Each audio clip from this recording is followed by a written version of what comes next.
Helmet पहनाने वाला था ना विवान, अब मैं तेरे ऊपर ऐसा बाउंसर डालूंगा कि तू रात को सोते समय भी हेलमेट पहन के सोएगा।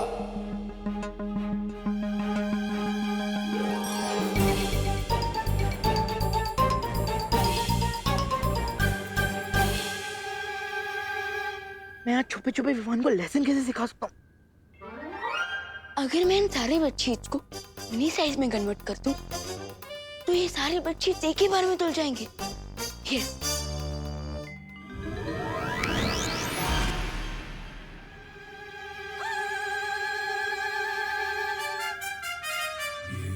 मैं इतना छोटा कैसे हो गया?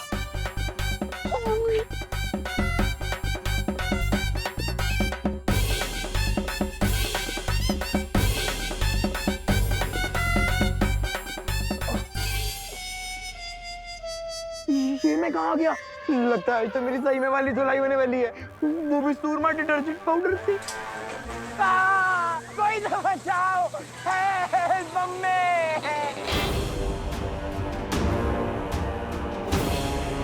और कितनी दूर जाना है बमबाल श्री?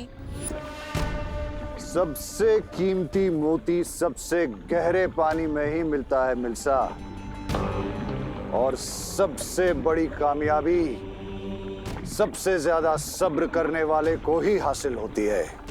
और मैंने तो इस दिन के लिए 20 साल सब्र किया है। विवान, ध्वनि परी, तुम यहाँ क्या कर रहे हो? सोशल सर्विस, क्वारंटीन सेंटर के लिए बेडशीट धो रहा हूँ। आज वीर लोक में इतना बड़ा समारोह है, वहाँ तुम्हारी जरूरत है और तुम यहाँ कपड़े धोने में व्यस्त हो। बस 1 मिनट ध्वनि परी, यहाँ की रिस्पॉन्सिबिलिटी पूरी कर लूँ, फिर आपके साथ आ जाऊंगा। आफ्टर ऑल ये मेरा पहला शौर्य दिवस है। I am very excited. इन छोटे छोटे क्यूट मैजिक से लाइफ कितनी सिंपल और फास्ट हो गई है ना? ये देखिए।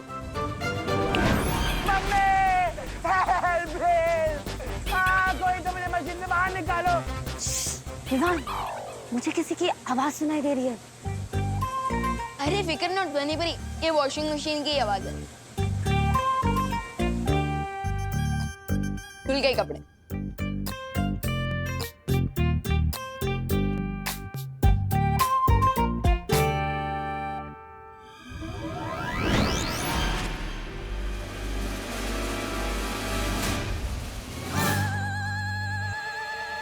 चिंटू। विवान, तो ये है तुम्हारी सोशल सर्विस? अरे नहीं नहीं, मुझे नहीं पता ये चिंटू अंदर कैसे घुस गया। मुझे चिंटू की मेमोरी और नजर दोनों क्लीन करनी पड़ेगी।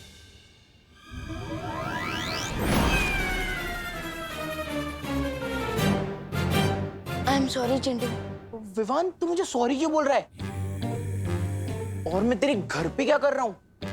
मैं इतना थका हुआ फील क्यों कर रहा हूँ? लगता है मुझे थोड़ी देर सो जाना चाहिए। हाँ, सो जाओ सो जाओ।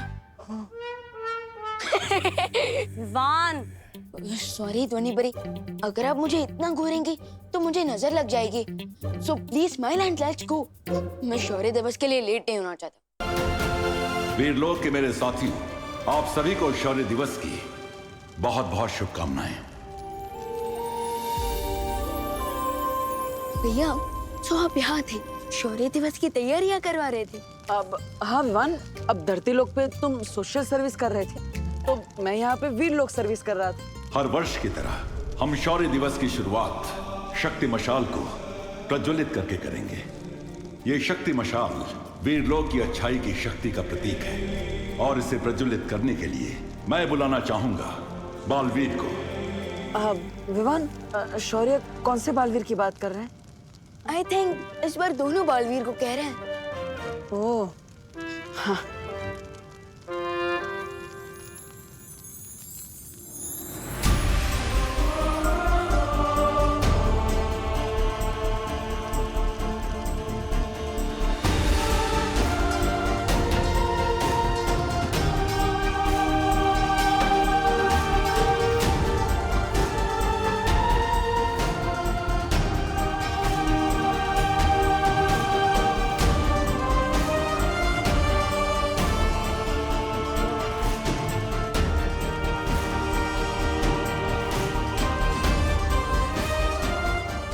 जो शौर्य मुझसे छिपा रहे हैं।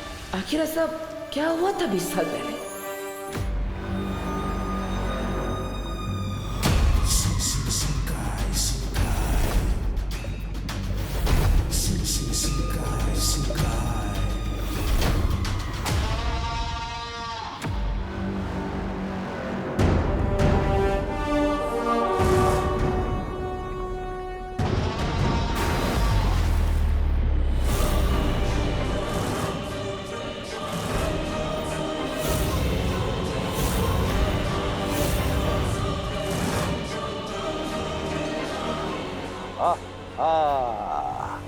तुम्हारा इंतजार खत्म हुआ मिल्सा। ये रहा वो नायाब शानदार करिश्मा जो 20 साल पहले यहां आ गिरा था।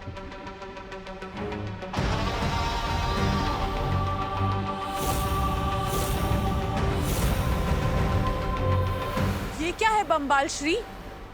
इतना बड़ा अंडा व्हेल का है? वेल अंडे नहीं देती मिल्सा। ये अंडा नहीं है, ये अंडा नहीं है, किस्मत का खजाना है, खजाना है। वैसे तो अंडे से जिंदगी मिलती है, लेकिन इस अंडे से मिलेगी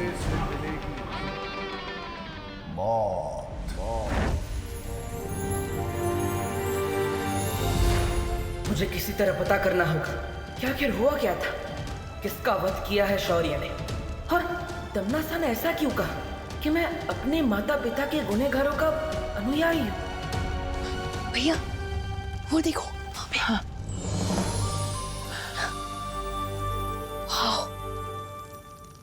अब विवान, क्या तुम्हें पता है कि शौर्य दिवस क्यों मनाया जाता है? सीनियर, मैं तो शौर्य दिवस पहली बार अटेंड कर रहा हूँ, सो आई हैव नो आइडिया। ओह, लेकिन विवान तुम्हें तो पता होना चाहिए ना, तुम बालवीर हो। एक काम करो, तुम जल्दी से इस बारे में शौर्य से पूछो, क्योंकि मेरे पेट में तो हेडेक हो रहा है। मैं और देर तक ये सीक्रेट के लिए वेट नहीं कर सकता। पूछो पूछो जल्दी पूछो। शौर्य, क्या मैं जान सकता हूँ इस शौर्य दिवस की इम्पोर्टेंस क्या है? क्या आज आपका बर्थडे है?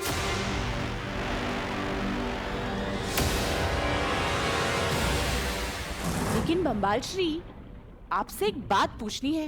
ये अंडा तो यहाँ 20 सालों से पड़ा होगा, तो फिर आज के दिन में ऐसा क्या खास है जो कल नहीं था?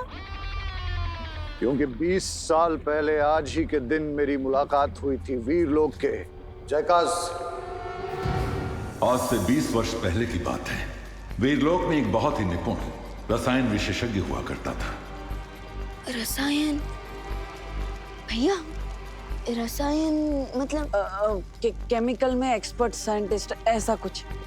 वीरलोक के फूल पौधों का इस्तेमाल करके वो रसायन शास्त्री कई तरह की दवाइयां और चमत्कारी तत्व बनाया करता था।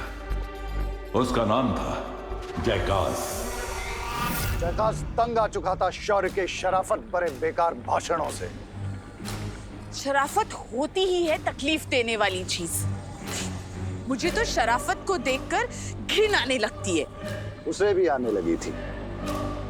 शराफत सपनों के आड़े आ जाती है, और जयकाज सपने देखने लगा था मेरी तरह। गलत राह पर चलने लगा था जयकाज। पहली बार कोई दिलेरी का काम करने जा रहा था जयकाज।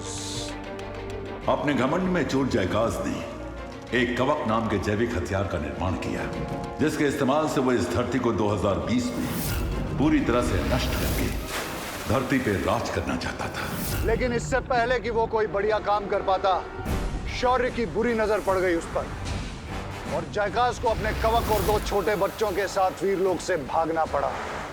और वीरलोक से भागने के लिए जयकाज ने इस जहाज का इस्तेमाल किया।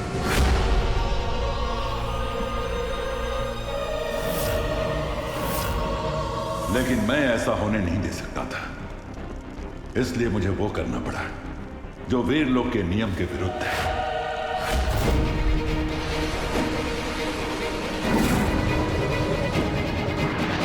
जयकाज ने कभी नहीं ये सोचा था कि वो अच्छाई का पहरेदार शौर्य, जो सबको शराफत का पाठ पढ़ाता है, वो खुद जयकाज पर पीछे से हमला करेगा। लेकिन जयकाज ने भी पलटकर शौर्य पर वार किया। लेकिन जयकाज के जवाबी हमले में एक धमाका हुआ और उसमें जयकाज का विमान नष्ट हो गया। जयकाज का एक बेटा विमान से फिसलकर एक रेगिस्तान में गिरा, और उसका दूसरा बेटा जहाज के साथ यहाँ शिंकाई की गहराइयों में आकर गिरा। लेकिन जयकाज ने मुझे बताया कि उसने अपने दूसरे बेटे को इस कवक के अंडे के अंदर सुरक्षित छिपा कर रखा है। इसलिए मैंने इस जगह के चारों तरफ एक पाश बांध दिया ताकि शौर्य उसे ढूंढ न सके। मैंने जयकाश के दूसरे बेटे को ढूंढने की बहुत कोशिश की, लेकिन ना तो मुझे वो विमान मिला और ना जयकाश और ना ही उसका दूसरा बेटा। शायद उनका अंत उस विमान दुर्घटना में हो गया। लेकिन मरने से पहले जयकाश ने मुझे यह बताया कि 20 साल के बाद इस कवक के अंडे से उसका दूसरा बेटा बाहर आएगा, जो कि इतना ताकतवर होगा कि दुनिया की कोई भी ताकत उसके सामने टिक नहीं पाएगी। 20 साल पहले अगर हमने जयकाश को नहीं रोका होता तो उसके कवक हथियार से 2020 में पूरे संसार का सर्वनाश हो चुका होता। ओह, सो इसी विक्ट्री को याद करने के लिए हम शौर्य दिवस मनाते हैं, राइट? ये तो बहुत ही खुशी का दिन है। हाँ। तो इसका मतलब ये है कि शौर्य की गलती की वजह से हमें जयकाश का बनाया हुआ ये कवक का अंडा मिल गया। शौर्य को अपनी गलती की बहुत बड़ी कीमत चुकानी पड़ेगी मिल्सा। मैं जयकाश की मौत को बेकार नहीं जाने दूंगा। आओ वीरलोक के निवासियों, आज मेरे साथ तुम सब शपथ लो।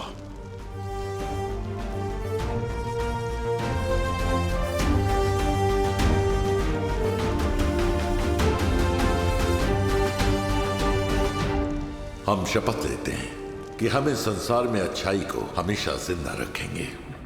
मैं ये कसम खाता हूं कि मैं इस दुनिया ही नहीं, इस पूरी कायनात से अच्छाई की नस्ल को मिटा कर रख दूंगा। चाहे अच्छाई की रक्षा के लिए हमें अपनी जान देनी पड़े, चाहे अच्छाई को मिटाने के लिए मुझे किसी की भी जान लेनी पड़े। हम प्रण लेते हैं कि इस ब्रह्मांड में सुख और शांति की रोशनी को अनंत काल तक फैलाते रहेंगे। मैं बंबाल ये कसम खाता हूं कि इस संसार से अमन और खुशी को ऐसे खत्म करूंगा कि अच्छे लोग अच्छाई के नाम से भी डर जाएंगे। अपना सपना तबाही तबाही।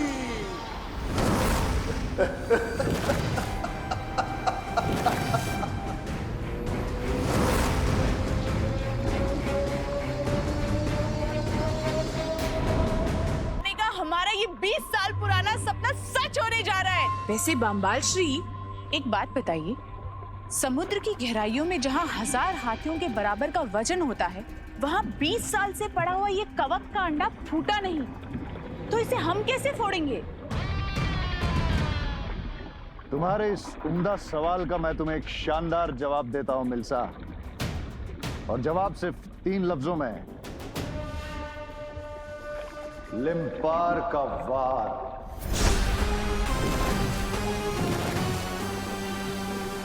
लिम्पार का वार? अगर हम दोनों रानी लिम्पार के पास गए तो वो इस अंडे के साथ साथ हमारे भी टुकड़े टुकड़े कर देगी। हम लिम्पार के पास नहीं जाएंगे, लिम्पार हमारे पास खुद आएगी।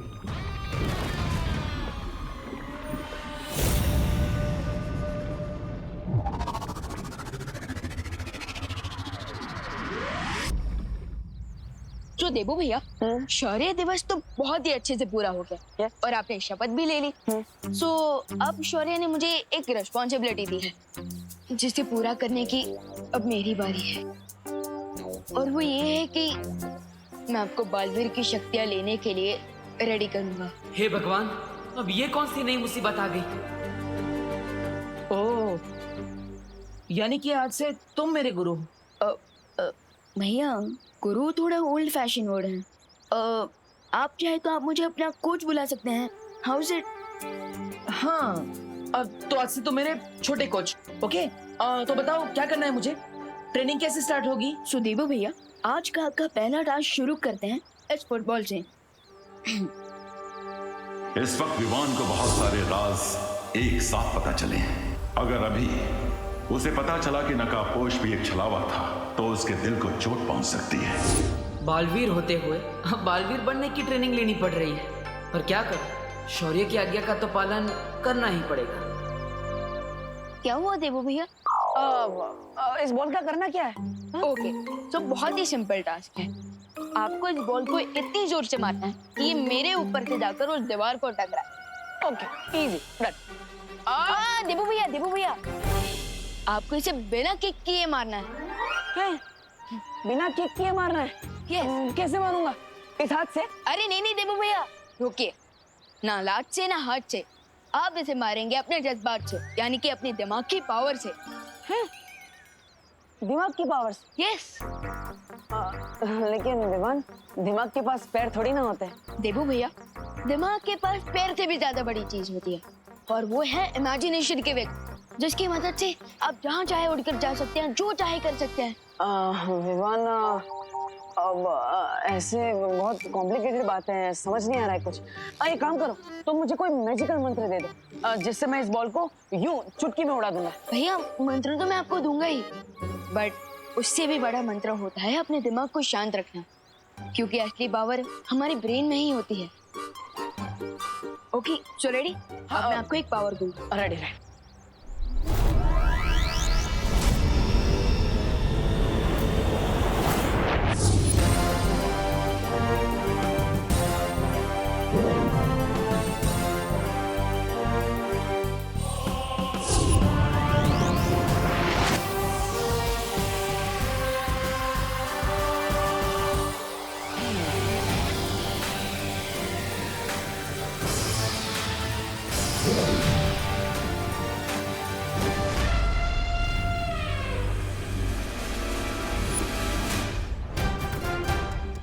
विवान, आज मैं तुझे नहीं छोड़ने वाला।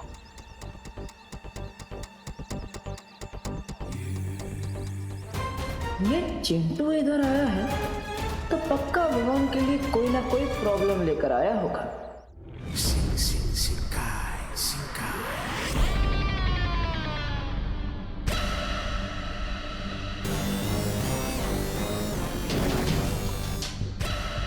वो रही रानी लिम्पार।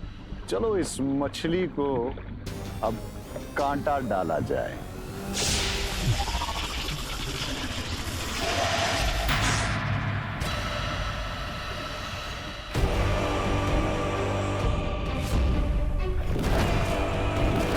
बम्बाल, यहाँ मेरे इलाके में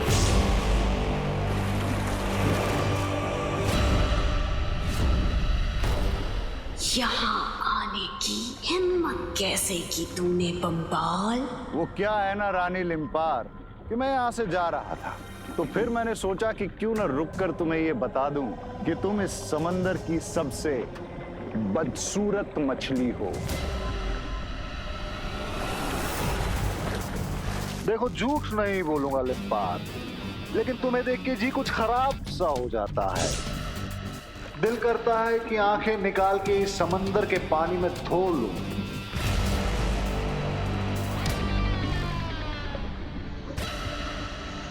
फिर मैंने ये सोचा कि क्यों न तुम्हें मारकर इस समंदर की बदसूरती को कुछ कम करूं। मैं जानती थी एक दिन तुम्हारा घमंड सर चढ़ के बोलेगा।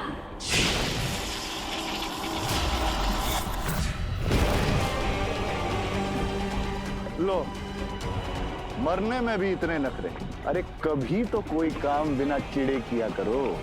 ये पहली और आखिरी चेतावनी है, लौट जाओ यहाँ से।